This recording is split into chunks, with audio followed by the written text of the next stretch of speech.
Hi friends, lord దేవుని పరిశుద్ధ నామానికి స్తోత్రం కలుగును గాక. ఈరోజు దేవుని వాగ్దానము యోబు గ్రంథము 11వ అధ్యాయము 16వ వచనము.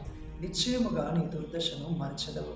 ఆమె హల్లెలూయా. ప్రియమైన సహోదరి సహోదరుడా, ఈరోజు నువ్వు శ్రమల గుండా వెళ్తున్నావా? ఈరోజు నీవు నీ జీవితంలో ఎంత కష్టపడినా కూడా దాని ఫలితాన్ని అనుభవించలేకపోతున్నావా? దీవెనను, ఆశీర్వాదాన్ని, సమృద్ధిని నీ జీవితంలో చూడాలనే ఆశ నీకు ఉన్నప్పటికీ ఈరోజు నువ్వు దాన్ని చూడలేకపోతున్నావా? నీ కుటుంబంలో ఎప్పుడు వ్యాధుల గుండా, బలహీనతల గుండా, రుగ్మతల గుండా ప్రయాణిస్తున్నావా? శోధనల గుండా ప్రయాణిస్తున్నావా? దేవా, నేను ఎప్పుడు వీటన్నిటి నుండి విడిపించబడతాను, ఎప్పుడు నా జీవితంలో నుండి కీడు, శ్రమ ఇవన్నీ తొలగిపోతుంది అని ప్రభువునకు మొరపెడుతూ ఉన్నావా?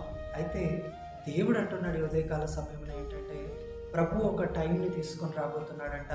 నీ జీవితంలో నీకు కలిగిన బాధ అంతయు, నీ జీవితంలో నీకు కలిగిన భారం అంతయు, ఆ చెడు అంతయు కూడా నీ జీవితంలో నుండి తొలగించి తన మేళ్ల చేత నిన్ను సంతృప్తిపరిచి నీ యొక్క దుర్దినములను మర్చిపోయేటువంటి సమృద్ధిలోనికి, సమాధానమైన సంతోషంలోనికి ప్రభువు నిన్ను నడిపిస్తాడంట. కాబట్టి ఎందుకు దిగులు చెందుతున్నా? ప్రభువు యందు విశ్వాసం ఉంచి ముందుకు సాగిపో. దేవుడు అటువంటి కృపను నీకు దయచేయబోతున్నాడు.